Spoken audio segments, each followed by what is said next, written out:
آج اس گئے گزرے دور میں آج جو ذمہ داری ہمارے اوپر ہے وہ یہی ہے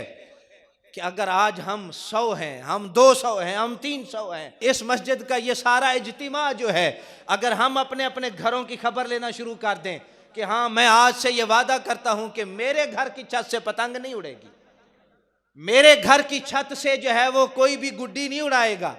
میرا بیٹا، میرے بچے، میرے گھر والے وہ اس خونی کھیل میں کبھی بھی شریک نہیں ہوں گے، تو آپ خود تصور کریں کہ معاشرے میں کتنا امن ہو جائے گا، کتنا امن ہو جائے گا معاشرے کے اندر۔ اور اگر میں کہتا ہوں بات یہیں تک رہتی، یہیں تک کہ ٹھیک ہے نوجوان اڑا رہا ہے پتنگ،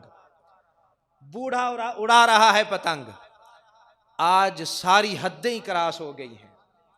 اسلام ایک غیرت مند دین ہے، یاد رکھیں اسلام غیرت کا درس دیتا ہے، اسلام وقار کا درس دیتا ہے، اسلام جو ہے وہ احترام کا درس دیتا ہے، اسلام ادب کا درس دیتا ہے۔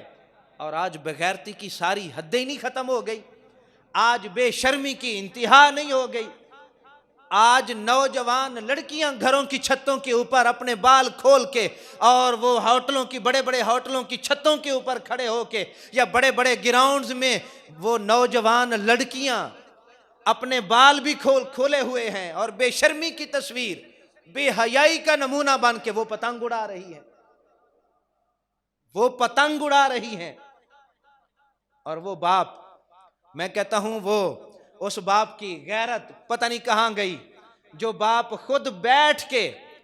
اپنی بیٹیوں سے یہ کام کروا رہا ہے یا اس کی موجودگی میں اس کی بیٹی یہ کام کر رہی ہے، اور باپ دیکھ دیکھ کے خوش ہو رہا ہے کہ واہ واہ کیا بات،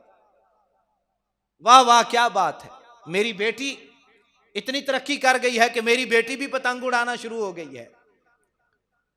اس باپ کی غیرت مر گئی، اس باپ کا احساس مر گیا، اس باپ کے پاس شرم نام کی شے کوئی نہیں بچی۔ اور اگر باپ کے پاس یہ سب کچھ ہوتا تو باپ اپنی اولاد میں ضرور منتقل کرتا۔